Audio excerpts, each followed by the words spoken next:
48 Laws of Power. Never put too much trust in friends. Learn how to use enemies. এর অর্থ হলো বন্ধুদের উপর অতিরিক্ত ভরসা করো না আর শত্রুদের ব্যবহার করতে শেখো, কারণ বন্ধুরা সহজেই তোমাকে ঠকাতে পারে। কিন্তু যদি তোমার কোনো শত্রুকে তুমি কোনো কাজে সাহায্য করার সুযোগ দাও, তাহলে সে প্রায়ই বন্ধুর চেয়ে বেশি বিশ্বস্ত হয়ে ওঠে, কারণ তাকে নিজেকে প্রমাণ করতে হয়, তোমার কাছে বিশ্বাস অর্জন করতে হয়।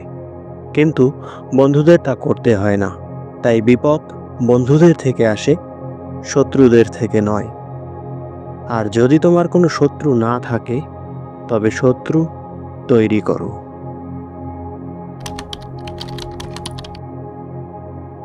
মধ্যযুগের সময়ের বাইজেন্টাইন সাম্রাজ্য। গল্পের কেন্দ্রবিন্দু মাইকেল তৃতীয়। মাইকেল মাত্র 2 বছর বয়সে তার পিতাকে হারায়। কিছুদিন পর তাকে ভবিষ্যতের সম্রাট ঘোষণা করা হয়। কিন্তু মাইকেলের বয়স ছিল মাত্র 2 বছর, তাই তার চাচা বার্ডাস সেই সময় সাম্রাজ্যের ভার গ্রহণ করে। সেই সময় সম্রাটের মৃত্যুর পর সবচেয়ে বড় নাম ছিল বার্ডাস। সে কোনো সাধারণ মানুষ ছিল না, সে ছিল উচ্চাভিলাষী ও বুদ্ধিমান। চাইলে সে নিজেই বিদ্রোহ করে রাজ্য দখল করতে পারত। কিন্তু সে তা না করে বরং মাইকেলকে সাহায্য করে। সে রাজ্যের ভার নেয় যতদিন না মাইকেল একজন প্রাপ্তবয়স্ক হয়। যখন মাইকেল ধীরে ধীরে একটু বড় হয়, তখন তার দরকার ছিল একজন পরামর্শদাতা, যিনি রাজ্য পরিচালনায় তাকে সাহায্য করবেন। স্বাভাবিকভাবেই বার্ডাসের মতো ব্যক্তিকে বেছে নেওয়া উচিত ছিল, কিন্তু মাইকেল বেছে নেয় ব্যাসিলিয়াস নামে এক তরুণকে। একদিন মাইকেল ঘোড়ায় চড়তে গিয়ে একটি বুনো ঘোড়ার আক্রমণের শিকার হয়, আর তখনই ব্যাসিলিয়াস তাকে বাঁচিয়েছিল। এই ঘটনার পর মাইকেল তার প্রতি মুগ্ধ হয়ে তাকে রাজকীয় আস্তাবলের প্রধান করে দেয়। এরপর থেকে মাইকেল ব্যাসিলিয়াসকে ধন সম্পদ ও উপহার দিতে থাকে। কিন্তু এই বন্ধুত্বই ছিল মাইকেলের সবচেয়ে বড় ভুল। মাইকেল চেয়েছিল ব্যাসিলিয়াসকে তার উপদেষ্টা বানাতে, কিন্তু ব্যাসিলিয়াসের রাজনীতি সম্পর্কে কোনো ধারণাই ছিল না। তাই তাকে রাজ্যের সেরা বিদ্যালয়ে পাঠানো হয় রাজনৈতিক জ্ঞান অর্জনের জন্য। শিক্ষা গ্রহণের পর ব্যাসিলিয়াস হয়ে ওঠে দক্ষ। মাইকেল রাজা হওয়ার পর সে প্রতিটি সিদ্ধান্তে ব্যাসিলিয়াসের মতামত নিতে থাকে।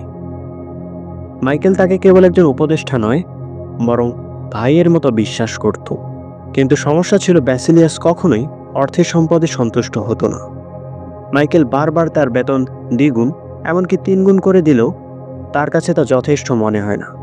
ব্যাসিলিয়াসের লোভ বাড়তেই থাকে। এদিকে মাইকেলকে সিংহাসন ছেড়ে দিয়ে বার্ডাস তখন সেনাবাহিনীর প্রধান ছিলেন, এবং ব্যাসিলিয়াস জানত বার্ডাস তার সবচেয়ে বড় বাধা। তাই সে রাজা মাইকেলের কানে বিষ ঢালতে শুরু করে। সবসময় মাইকেলকে এটা বোঝাতে থাকে যে বার্ডাস তোমাকে হত্যা করতে চায়। এভাবে বোঝাতে বোঝাতে শেষমেশ মাইকেল বিশ্বাস করে ফেলে, এবং একদিন ভিড়ের মধ্যে ব্যাসিলিয়াস নিজ হাতে বার্ডাসকে হত্যা করে ফেলে। এরপর সে দাবি করে তাকে সেনাবাহিনীর প্রধান করা হোক, এবং রাজা মাইকেল তা মঞ্জুর করে দেয়। আর এভাবেই ব্যাসিলিয়াসের হাতে অর্থ, ক্ষমতা, সৈন্য সবই ছিল, যা সম্রাটের কাছেও পুরোপুরি ছিল না। কিছু বছর পর সাম্রাজ্যের দারিদ্রতা দেখা দেয়। তখন মাইকেল রাজকোষ থেকে নেওয়া ঋণের টাকা ফেরত চায় ব্যাসিলিয়াসের কাছে, কিন্তু সে রাজা মাইকেলকে হেসে প্রত্যাখ্যান করে।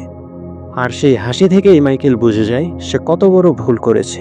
কিন্তু তখন আর ফেরার উপায় ছিল না। কিছুদিন পরে মাইকেল মদের নেশা অচেতন থাকাকালীন ব্যাসিলিয়াস তার লোকজন নিয়ে আসে, এবং পরদিন মাইকেলের কাটা মাথা একটি বর্ষার ডগায় ঝুলতে দেখা যায়। আর ব্যাসিলিয়াস নিজেকে সম্রাট ঘোষণা করে। মাইকেলের সবচেয়ে বড় ভুল ছিল সে বন্ধুর উপর অন্ধভাবে ভরসা করেছিল, এবং তার প্রতি করা উপকারের কথা কখনো মনে করিয়ে দেয়নি। ফলে ব্যাসিলিয়াস মনে করেছিল যা কিছু সে পেয়েছে তা ভাগ্যের কারণে নয়, তার নিজের যোগ্যতায়। এই কারণেই সে কখনো কৃতজ্ঞতা অনুভব করেনি। বন্ধুত্ব ও ভালোবাসা মানুষকে অন্ধ করে দেয়। কেউ ভাবে না তার বন্ধুই একদিন তার সাথে প্রতারণা করবে।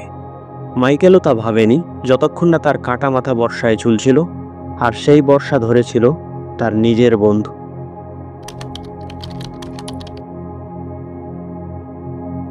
হান সাম্রাজ্যের পতনের পর চীনা সাম্রাজ্যে এক অদ্ভুত প্রথা তৈরি হয়েছিল।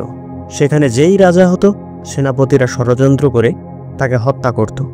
তারপর নতুন রাজা সিংহাসনে বসত, পরের রাজা আবার সেই সেনাপতিদের হত্যা করত। এই চক্র চলতেই থাকত।